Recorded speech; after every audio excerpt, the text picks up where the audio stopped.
அனைவருக்கும் வணக்கம். 63 நாயன்மார்களில் மிகவும் இன்றியமையாதவர் காரைக்கால் அம்மையார் என்று சொல்லக்கூடிய இந்த காரைக்கால் அம்மையார் பெண் நாயன்மார்களாக இருக்கக்கூடிய இவர்கள் ஒரு வணிக குலத்திலே பிறந்தார். இறைவன் மேல நல்ல ஒரு அற்புதமான நம்பிக்கையும் பக்தியும் கொண்டவர் தான் காரைக்கால் அம்மையார். இவர்களுடைய இயற்பெயர் புனிதவதியார். புனிதம் என்றால் தூய்மையான என்று பொருள். ஆகவே இறைவனுடைய சிறப்பான ஒரு ஆளுமையில் அற்புதமாக தெய்வ குழந்தையாக இந்த காரைக்கால் அம்மையார் இளமை பருவத்திலே வளர்கிறார். அப்படி வளரும் போது திருமண வயதை எட்டுகிறார். அப்படி எட்டும் பொழுது அங்கே அதே வணிகர் குலத்தில் பரமதத்தன் என்கின்ற ஒரு வணிகர் உள்ளார். அப்போது அங்கே திருமணம் செய்து கொண்டு தங்களுடைய இல்லறத்தை நடத்துகிறார்கள். அப்போது புனிதவதியார் அவர்கள் தினந்தோறும் ஒரு சிவனடியாரை கொண்டு அவர்களுக்கு உணவு வீடுகளில் வைக்கிறார்கள். உணவு வைத்துவிட்டு தான் உணவு உண்ணுகின்ற ஒரு சூழலை பார்க்கிறார்கள். தினந்தோறும் ஒவ்வொரு சிவனடியாரையும் வீட்டுக்கு அழைத்து உணவு உண்ண வைக்கின்ற ஒரு சூழல் மிகவும் பெருமைக்குரிய ஒரு விஷயம். ஆகவே புனிதவதியாரும் சிவனடியாரை கண்டால் அவர்களை வணங்கி விருந்துண்பித்து பிறகு அவர்கள் வேண்டுகின்ற பணியெல்லாம் செய்துவிட்டு வீட்டுக்கு அனுப்பக்கூடிய ஒரு முறை பார்க்கும். ஆகவே சிவபெருமானே இந்த புனிதவதியாரின் இல்லத்துக்கு அடியாருடைய வேடத்தில் வருகிறார். அதற்கு முன்பாக பரமதத்தன் 2 கனிகளை கொடுத்து வீட்டுக்கு அனுப்புகிறார். 2 மாம்பழம், 2 ஒரே சுவையை உடையது, அருமையான சுவையை உடையது.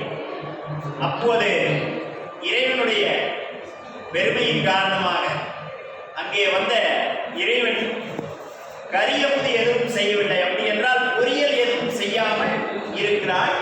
அப்போது அந்த மாம்பழத்தை அறிந்து அங்கே வைக்கிறார். அதை உண்ட சிவன் இவ்வளவு இனிப்பாக உள்ளதே, சுவையாக உள்ளதே, மீண்டும் ஒரு கனியை கொடு என்று சொல்லும்போது அங்கே அந்த பழம் முழுவதையும் அறிந்து வைத்து விடுகிறார். அதுக்கு அடுத்தபடியாக அவர் உணவருந்து விட்டு சென்று விடுகிறார். மீண்டும் தன்னுடைய கணவன் வந்து அந்த பழத்தை உணவும் போது கேட்கும் பொழுது என்ன செய்வது என்று தெரியாமல் இறைவனிடத்திலே வேண்டுகிறார். ஒரு புதுமையான கனி ஒன்று வருகிறது. அந்த கனியானது முன்பே கொடுத்த அந்த கனியை விட மிகவும் சுவையாக உள்ளது. அப்போது அந்த கணவன் கேட்கும் போது நான் கொடுத்தது 2 ஒரே ரக மாம்பழம், ஏன் இது 2வதாக கொடுத்தது முதலில் உன்னதை விட மீண்டும் அதிகமான சுவையாக இருக்கிறது என்று சொல்லி ஆச்சரியப்படுகிறார். அப்போது நடந்த உண்மை என்ன என்று கேட்கிறார். நடந்ததை சொல்லிவிடுகிறார். ஆகவே இந்த புனிதவதியார் மிகவும் ஏதோ தெய்வ குழந்தை, தெய்வ பெண் என்று சொல்லி அந்த பெண்ணை விட்டு நீங்கி சென்று விடுகிறார். பல நாட்களாய் வரவில்லை. சிறிது காலம் கழித்து அங்கே பக்கத்து நாட்டில் இருப்பதாக சொல்கிறார்கள். அதை போய் பார்த்தவுடன் மனமுடையாமல் இறைவனை வேண்டி எனக்கு இந்த அழகான உருவம் தேவையில்லை என்று சொல்லி பேயுருவம் பெறுகிறார். நமது புனிதவதியார் அவர்கள் மீண்டும் பேயுருவம் பெற்று திருக்கைலாய மலைக்கு தலைகீழாக சென்று ஒரு சிறப்பு காரைக்கால் அம்மையார்.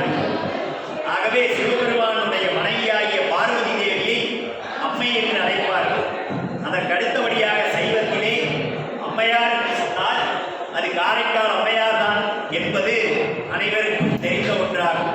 அத்தகைய வகையிலே சைவத்திலே பெண் நாயன்மாராக இருப்பது நம் காரைக்கால் அம்மையார் என்பது இங்கே குறிப்பிடத்தக்க ஒன்றாகும். உலக வாழ்வினை வெறுத்து தன் கணவன் இல்லை என்றால் நமக்கு வாழ்வே இல்லை என்ற ஒரு சிறப்பான ஒரு செய்தியை சொல்லி நமக்கு நல்ல ஒரு வாழ்க்கை நிகழ்வினை முடிக்கிறோம். நன்றி.